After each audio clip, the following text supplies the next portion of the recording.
সকালে 6টার দিকে আমরা শ্যামমারি টমটমর ড্রাইভার আমরা 6টা বাজে যাত্রী আনার পরে বারুলিয়া কর্ণফুলি দুই সাইডে মানে এক সাইডে দিয়ান দুই সাইডে আসছিল।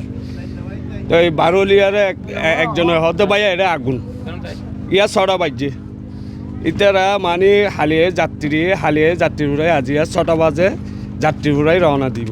এই অবস্থার মাঝে বারুলিয়া আসছিল ডাহতো এই কর্ণফুলি গিয়ে আসছিল দিয়ান সিফ আসছিল দিনিয়ানো যদি মানে চেষ্টা করলে পানি যদি মোটর দি মারতো ওই নিফাই পাইতো হয়তো ইতারাই ইয়ান এই অবস্থা অন্য অবস্থা দেখি ইতারা মানে কি দায়ী তো বারুলি সাইডেও গিয়ে তারপর আস্তে ধীরে মানুষ চাইতে একজনের পর একজন জাপদের পানি মানে আগুন দাও করে জ্বলে। এটা শীতে আর বাই প্রতিভা স্টিমার ইয়ান আমার শহরে ঘরে চাকরি করে তেন এটা তো ইন্দ্রজি বলি জাল জ্বলি যার গই তারপরে এখন আর বাই তোর বাইর করি ন হরেন হরি তারা এখন তো এতে তার রুমর ভিতরে মরা ফুরি গিয়ে এখন তো বাইরে আইজো করি না পারে বলে জাহাজটি আমার থেকে তেল নেয়, আমার তেলের ফার্মে ছিল, তেল নিয়ে জাহাজটি আমি ওইখান থেকে বিদায় করে দিয়েছি, এদেরকে তেল দিয়ে আমি বাসায় চলে গেছি।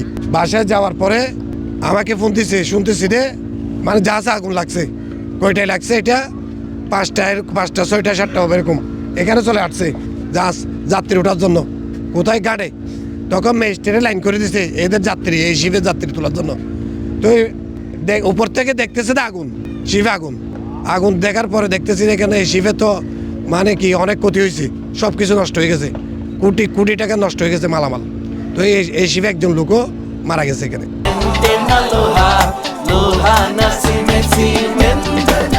মানে 6:30টার দিকে এই জাহাজটা এখানে নোঙর করা ছিল।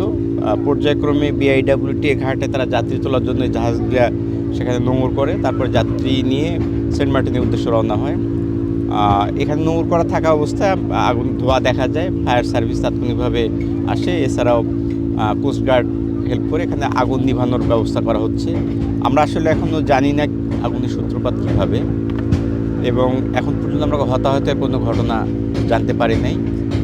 আমরা একটা তদন্ত কমিটি করতেছি অতিরিক্ত জেলা ম্যাজিস্ট্রেটের নেতৃত্বে, সেখানে ফায়ার সার্ভিস, নৌ পরিবহন অধিদপ্তরের প্রতিনিধি, বিআইডব্লিউটি ওনারা থাকে এটা পর্যালোচনা করবে। আর এখান থেকে আমরা 7টা জাহাজ সেন্ট মার্টিনের উদ্দেশ্যে প্রতিদিন পর্যটক নিয়ে যায়।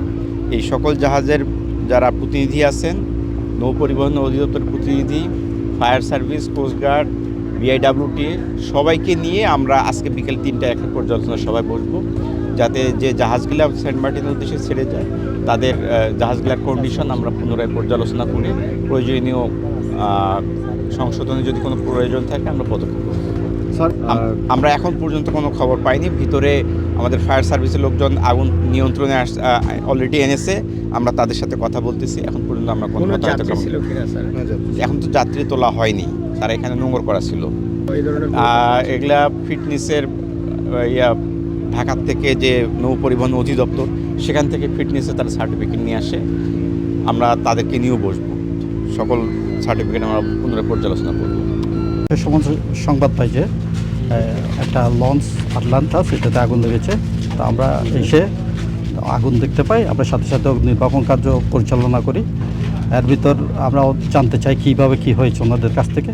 তারা জানা যে একটা একটু শর্ট সার্কিট করছিল, তো ওখানে আগুনটা লেগেছে ওখান থেকে একটা বোর্ডে শর্ট সার্কিট করে আগুনটা লেগেছে। তো আমরা 3টা ইউনিট কাজ করতেছি, আমাদের কাজ আর নির্বাপন পর্যন্ত আমরা লাশ এখনও পর্যন্ত পাই না। একটা আমাদের একজন ঘুমন্ত আছে শুনছি, আমরা ওখানে সার্চ করতেছি।